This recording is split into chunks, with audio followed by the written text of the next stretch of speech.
Nüüd vaatame otsa valdkonnale, millega me kõik igapäevaselt tõenäoliselt natukenegi kokku puutume. Igasugused automaadid ja iseteenindusterminalid. Pileti ostmine rongile, parkimise eest tasumine, lennule registreerimine, lennujaamas.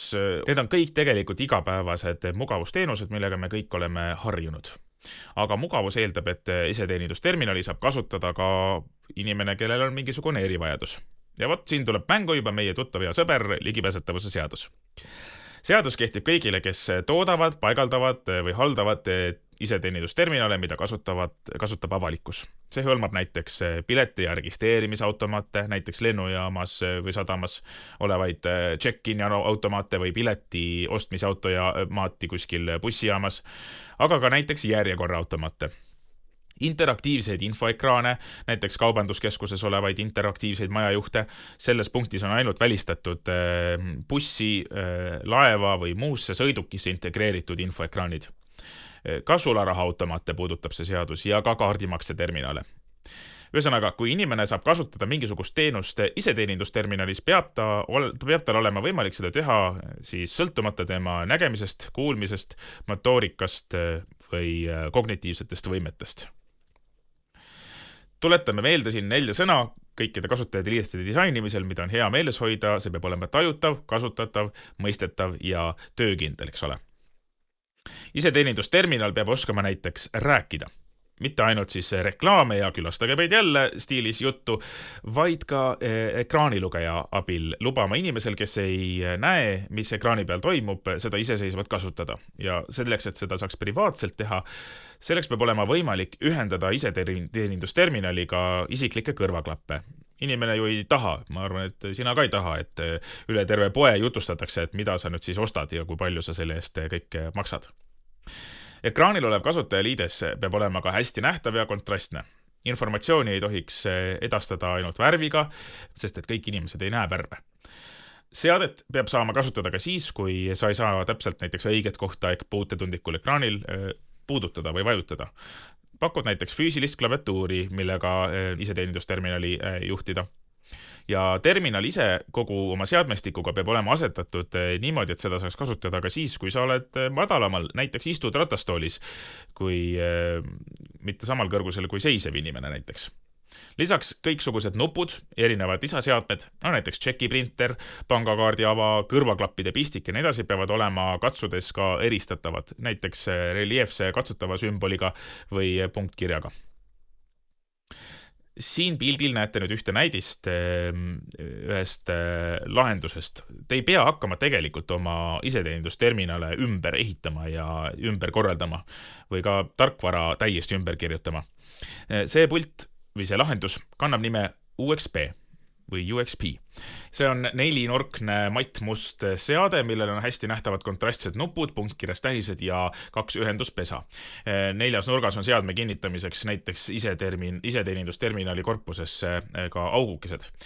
Vasakul pool on 2 tulbas 3 rida nuppe, üleval sisse ja välja suumimise nupud luubi ikooniga, keskmises reas lai menüünupp 3 vertikaalse kriipsuga ning ringikestega ja selle all üles alla helitugevuse reguleerimise nupud kõlari ikooniga. Igast nupust vasakul on ka punktkirjas sildid, suumi ja helitugevuse nuppudel on ka punktkirjas tähised nuppude peal.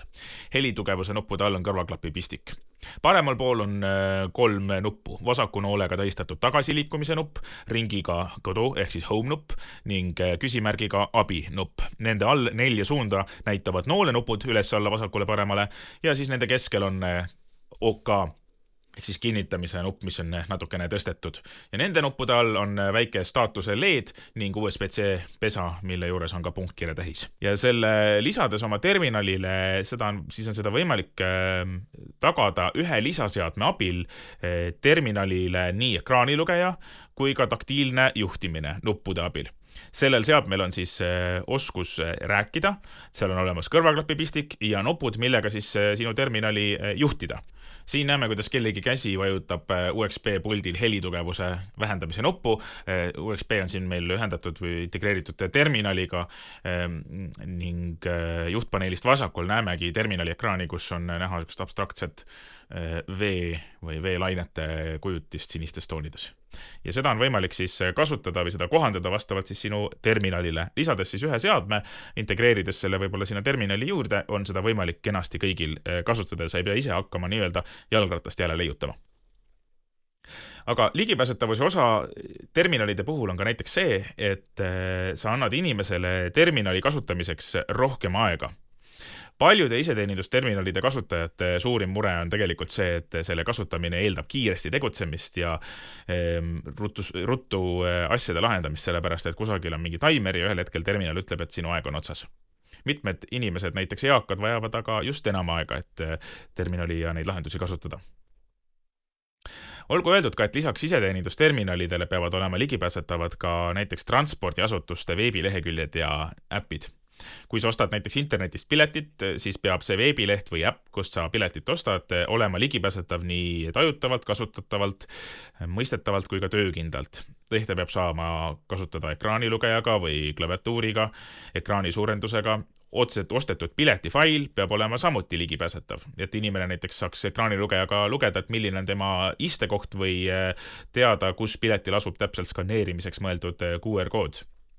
Transpordiettevõtted peavad lisama oma leheküljele või äppi info selle kohta, milline on transpordiasutuse näiteks lennujaama või sadama või bussijaama ligipääsetavus füüsiliselt, millised ligipääsetavad lahendused on seal kasutusel, näiteks ligipääsetavad piletiautomaadid ja kuidas erivajadusega reisijad abi saavad. Lisaks tuleb reaalajas reisiinformatsioon, näiteks reaalajas rongide väljumised või busside sõiduplaan teha ka ligipääsetavaks. No, võtame näiteks Markuse. Markus on ju meil IT-projektijuht, kes peale aastaid tagasi toimunud õnnetust kasutab ratastooli. Markus kasutab rongiga sõitmiseks piletiautomaati, aga rongijaamas olev automaat on paigutatud kõrgele, nii et seda oleks mugav kasutada seistes. Markus on aga ratastoolis. Ta näeb istudes ainult osa menüüst ja nuppudeni on tal raske ulatuda. Püstiseisev inimene saaks siin ilusti hakkama. Markus püüab siis kasutada rongifirma äppi, et sealt pilet osta, kuid äpp hästi ei tööta. Tema telefonis olev pilguga telefoni juhtimise lahendus ei tööta koos selle äpiga, sest et äpp ei ole ligipääsetav. Ja nüüd ongi nii, et kui Markuse kõrval ei ole ühtegi inimest, kellelt abi küsida, peab ta pileti ostmiseks minema järjekorda ja ostma pileti kassast, aga see on teisel korrusel, nii et sinna jõudmine võtab oluliselt aega. Ehk siis kokkuvõttes terminal, mis peaks teenust lihtsustama, välistab osa kasutajatest. Kui automaadi ekraan oleks madalamal ja sellel oleks lisaks ekraanile ka klaviatuur või äpp oleks ligipääsetav, saaks Markus piletit osta sama lihtsasti ja iseseisvalt kui iga teine reisija. No vot, ja siis on meil Peeter. Peeter on Tartu Ülikooli psühholoogia tudeng. Peeter näeb aga kehvasti. Peeter peab minema haiglasse uuringutele. Uksel on järjekorra automaat, kust tuleb valida teenus ja võtta järjekorra number.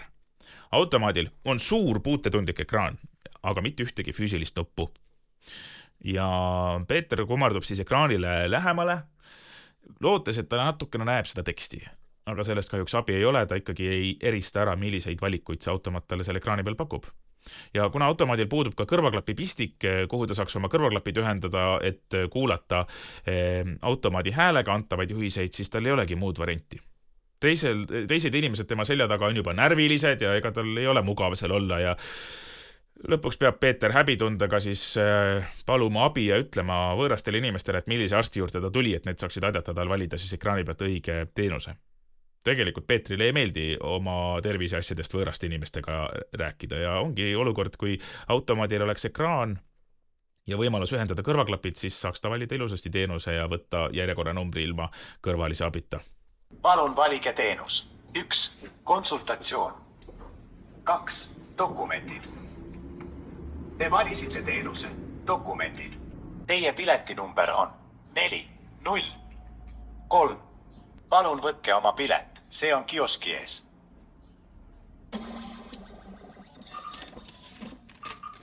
Ligipääsetavuse režiim välja lülitatud. Siin videos nägite nüüd ühte järjekorra automaati, mis on natukene ligipääsetav. Sellel on puutetundlik ekraan küll, aga selle küljel on ka klahvid ning see masin räägib.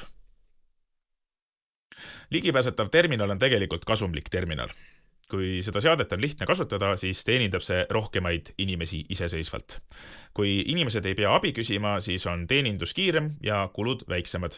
Ja kui kasutajakogemus on hea, siis kasutavad inimesed seda teenust ju tegelikult ka edaspidi ja on sulle lojaalsemad. Kas sa tead näiteks, et enamik täiskasvanud inimesi tunnevad end iseteenindusterminale kasutades ebamugavalt, tuues põhjuseks just ajalise surve, vähe aega lahendusega tutvuda ja keerulise ning kehvasti loetava kasutajaliidese? Vot seda kõike aitabki ligipääsetavuse seadus oma nõuetega parandada. Vaatame, mida ettevõte saab teha. Esiteks, kaardista ära oma lahenduste tänane ligipääsetavus. Millised neist lahendustest on täna avalikus kasutuses ja kas nad vastavad toodete ja teenuste ligipääsetavuse seadusele? Abiks tuleb taas see Euroopa Liidu standardi N301-549. Teiseks, tee koostööd tootjaga ja ka teenusepakkujaga. Ehk siis, kui sul on terminalid kusagilt mujalt tellitud ja hangitud, siis määra juba hanke tingimustes, et seade peab vastama ligipääsetavuse seaduse nõuetele.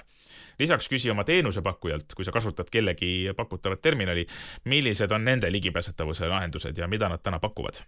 Kui sa päris täpselt ei tea, kas su terminal on täna ligipääsetav või mida sa tegema peaksid, siis tule ja küsi. Me olemegi olemas selleks, et sa saaksid oma lahendused nii nõuete kohaseks, aga ka selliseks, et inimestel oleks neid hea kasutada. On oluline teada, et terminalid, mis paigaldatakse kuhugi peale aasta 2025 28. juunit, peavad olema ligipääsetavad. Olemasolevatele seadmetele kehtib üleminekuperiood. Ehk kui sa kasutasid mõnda iseteenindusterminali enne seaduse kehtima hakkamist, võid seda edasi kasutada, kuni selle kasutusele võtust möödub 20 aastat. Samas on mõistlik hakata ligipääsetavust parandama juba siis, kui järgmist hooldust või tarkvara uuendust planeerid. Seega hakka juba kohe peale.